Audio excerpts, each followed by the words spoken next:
Selfish admission time. Spoken with some big names on this podcast over the years, but very rarely do I find myself nervous before these interviews. That is not the case today, though. That is because not only is B.T. Hayes the author of Expectations, his first ever novel to be published, but he's also family. He is my brother-in-law, as he is my wife's oldest brother, and it's an honor and pleasure to get to welcome him to the show now. Brendan, thank you so much for the time. How you doing today? Doing good, Trey. How about you? I'm doing great. And as I admitted in my intro, I really don't get nervous when it comes to conducting these conversations, just for whatever reason. It's probably a broken piece of my brain that keeps me from getting nervous with a Matthew McConaughey or an Oliver Stone. But I have to admit to you, I am a little bit nervous right now because all these interviews are self-serving, first of all, but this one is especially self-serving because you are the pride of our family right now. You are my brother-in-law, my wife's oldest brother, and earlier this summer, you just published your very first novel, which is incredibly cool. First of all, congratulations, man. How does it feel to finally get that first book under your belt? Well, thank you. It feels weird. It feels really kind of surreal, just knowing that something I made is out floating in the world. But at the same time, it's really flattering. So still kind of strange to think about. So for those who are unfamiliar with your book, what is Expectations? The way that I had gone or described it before is it's kind of like My Friend Dahmer meets Perks of Being a Wallflower. It's technically, I guess, a YA book, but it's a group of high school friends who are kind of splintering at the end of high school.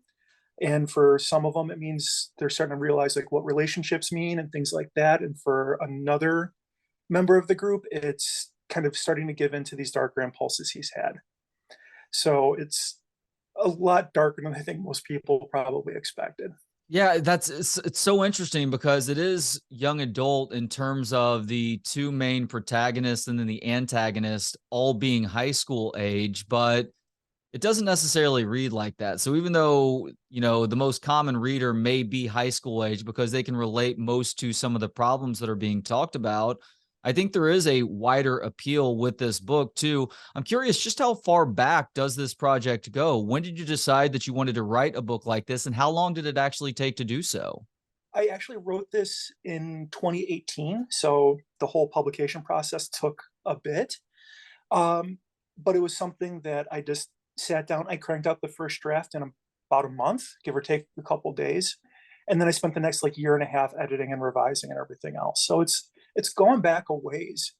And it was, as far as why I want to do it, it was just something to sort of, well, let's see if I can. I can do short stories. I can do, essays, things like that. Let's try something longer. And it just turned out to be something really fun to try to do. And I really kind of just enjoyed the process of trying to stitch it all together and not leave any loose ends. I don't know if I succeeded in the no loose ends thing, but that was definitely the effort.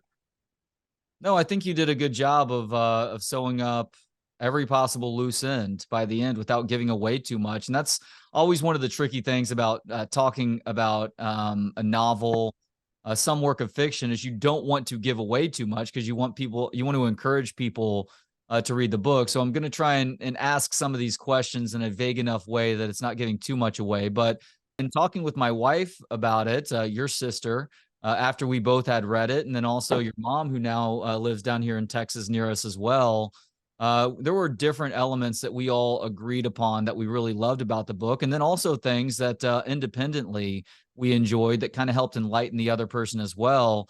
And Justine, my wife, your sister, said that she had asked you what the most fun you had was in writing this book, and you actually told her the research aspect of it was the most fun. So what about the research aspect did you enjoy the most? I've been using this a lot, but like the old saying of, well, you write what you know. And when I say that, everyone who's read the book is like, what do you mean? You know this stuff? And it's like, well, write what you know is incomplete. You write what you know, and then you research the hell out of the rest. Yeah. So I spent a lot of time basically reading about serial killers, mass murder, stuff like this, it's really interesting reading, but it's a really dark headspace to spend a lot of time in. So it would be something like I would read, and then take like a few days off before I went back to it because it was very morbidly fascinating, but it was also really dark to spend a lot of your focus on that. So it's just interesting reading about arguably just some really horrible people, um, and kind of using that to inform the way that my story progressed. Um, I just like learning new things, and I like just kind of like falling down those rabbit holes. So, and this one just happened to be pretty dark. So, Well, the aspect of write what you know, which anybody who knows who you are and what maybe you are by day is you are a high school English teacher, and on top of that, you have two teenage kids, a lovely daughter, my niece who just graduated high school, and then a son who is a couple years into high school now. So you are that is your world, I guess. And it makes sense that there is quite a bit of dialogue coming from these high school kids and really just talking about things, talking through problems at times. How much in your day to day life were you either making mental notes or maybe even physical notes from just sitting in your classroom, hearing how your students are talking about things, or maybe even having conversations with your own kids? this sounds really creepy. I'm definitely kind of a people watcher in public spaces. And so I'll pull out little bits from here, little bits from there. So it's a lot of mental note taking. And being in a hallway during a passing period in a high school is just a treasure trove for random comments. Uh, so that's something that, yeah, I mean, you absolutely got it right. It's sitting down and just listening in on how kids are talking, what they're talking about, what they get excited about, things like this. Um, when I when I wrote this 5 years ago, neither kid was in high school, so that wouldn't necessarily work at that point. I mean, it was almost 5 years ago I wrote this, so neither kid was in high school yet, but um, still, as part of the editing process, as part of the revising process, yeah, I mean, I could kind of again eavesdrop a little bit on how they speak with their friends and the things that they get upset about and the way they react when they're happy or sad or whatever. Because I'm just a couple years past high school at this point, so it's got to go with whatever resources I have available. No, I think that was a great idea. And it's interesting to have the vantage point of being a parent now, as you clearly understand, there are fears that will crop up in your head that never existed before you started having kids. Like for me, a great example of this is every time I'm about to fly now, I've never feared flying, but every time our plane is about to take off, I have this fear that the plane is going to crash upon takeoff and then that's it for me and my kids are going to grow up without a dad, or if they're sitting next to me, then it's going to be a situation where we all die. And then I have to remind myself that our ability to fly in these giant tin cans with wings is one of the greatest examples of human invention and innovation. So it's Oh, an for sure. unfounded fear. But my question based on that is, with the Jamie character, how much of this was a manifestation of various levels of fear that you had for your own daughter as she was going through high school into young adulthood? Well, like I said, when I wrote it, my daughter was, I think, 13, 13, almost 14. And so a lot of it was, in some ways, it is the fear of, well, is she going to fall in with the wrong kids? Mercifully, she didn't. Is she, how is the high school experience going to go for her? And so there is a lot of that, just the apprehension on the eve of high school, because it was just before she started. So yeah. Um, but at the same time, there's also, I think, a lot of like the resilience and the sarcasm and the humor and stuff that I think very definitely comes from my daughter. So Have Lauren and Daniel read the book yet? no, um, Daniel has been just kind of all over the place this summer, and then Lauren is already taking summer classes for college, so she has had zero time to leisure read. Okay. So no, they haven't yet. How nervous were you to share this book with family and friends who may not realize, I don't want to call it a dark side, but maybe an interest in the ability to really describe some morbid things? Yeah, I was really nervous about that. Um, Justine had read some earlier chapters, so she had a good idea of what it was going to be. Maggie, my other sister was one of my beta readers, so she knew what it was. But getting beyond my siblings, all of a sudden it was just like, yeah, this is the reaction to this is going to be interesting, especially when people at work started finding out, oh, you have a book coming out, can't wait to read it. And it's just like, okay, please don't think less of me because of this, but yeah. Have you come across anybody who is treating you noticeably differently as a result? No, not differently. I mean, it's still Okay. got a lot of people who are very congratulatory, just like, hey, great job. It was, it was a good read. Everyone's been very complimentary, Mhm. but I've had a few friends joking like, dude, you're on an FBI watch list somewhere. I'm sure you are. And so it's like, yeah, maybe. The research alone, as we've talked about already, kind of leads to that. No, but I go back to work in about 2 weeks. So we'll see how work goes once I find out what my boss thought of my book. Is the word out amongst your prospective students that Mr. Hayes has written a young adult novel? I I don't know, because it came out beginning of the summer and we have about 2 weeks left. So when I get back in 2 weeks and have students, we'll find out how much of it is actually out floating around. Why the title Expectations? Kind of like people always have these expectations for the way things are going to go. And over the course of the book, you kind of get the feel that um, all three of the main characters, the two protagonists and the antagonist, kind of have an expectation for what they want. And well, things tend to go sideways sometimes. So it was just the whole, originally I was going to have it be like defying expectations.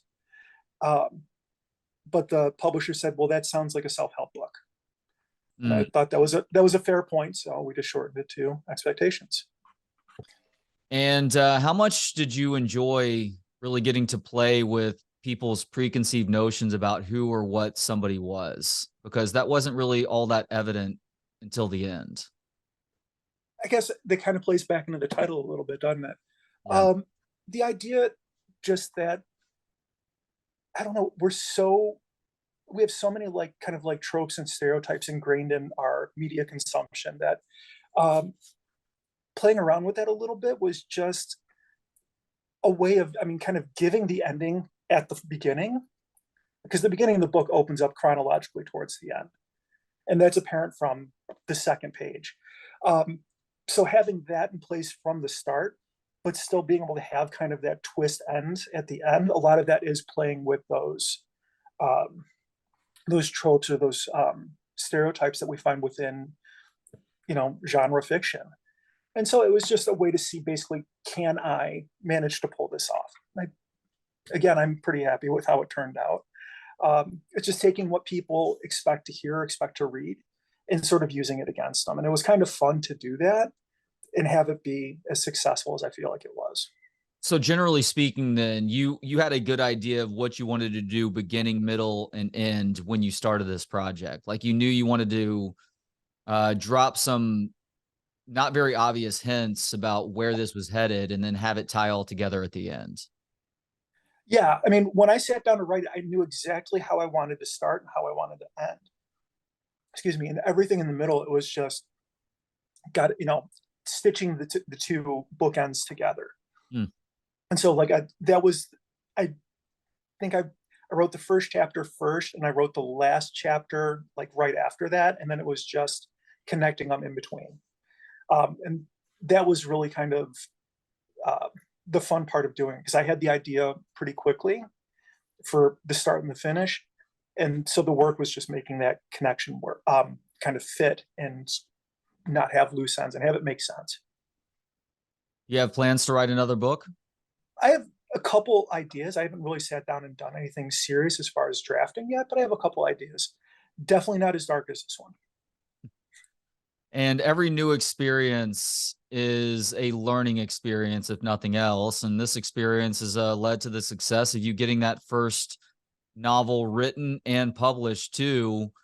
So on the learning experience side of things, though, what is a lesson that you learned from writing this first novel that you will hopefully be able to take with you going forward for any future books? The querying process, like of putting the manuscript out and everything, is a long process. And that's something I think when I started doing that with this first book, I didn't realize how long it would take. I knew it would be a bit, but it was over 2 years. So before I even heard back from my eventual publisher. And so just having the patience to go with that, to know that it could be years before I hear back, that's really kind of the big thing. And then just the discipline of sitting down and writing every day is really what allowed me to finish the book in such a rapid manner, just knowing I need to carve out an hour here, 2 hours there to sit down and get it done. So it wasn't a matter of doing it at a certain time every day. It's like whenever I have the time, that's when I need to sit down and write some more. Yeah, for me, it was just whenever I can carve out the time. Hey, I have an hour here while the kids are at practice or wherever. Cool, I can sit down, and even if it's just handwriting in a notebook instead of typing it out, just getting those sections done and kind of going from there. If I had a schedule that allowed me to say, well, from 10 in the morning till 11:30, that's my writing time, I would do that. But as a parent of 2 kids, as you all know, you take the free moments whenever you can get them. So you prefer to write late morning, all things equal? Because that's interesting. Writers have different opinions on that. Some writers love to write late at night. Some like to write first thing in the morning, and it varies by the individual. I think later morning, definitely for me would kind of work. Gives me a chance to kind of wake up, figure out what the day is going to hold, and then I can sit down and kind of jump into what I need to do.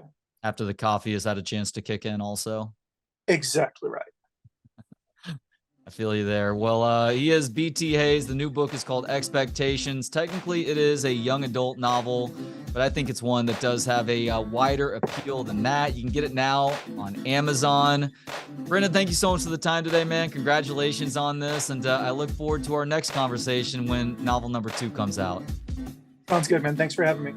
Thanks to Gentleman Jesus for the intro and outro music. Hear more of his work at gentlemanjesus.com. Thanks to you for hanging out. For the show and to connect on social media, visit booksonpod.com. Talk to you next time on Books on Pod.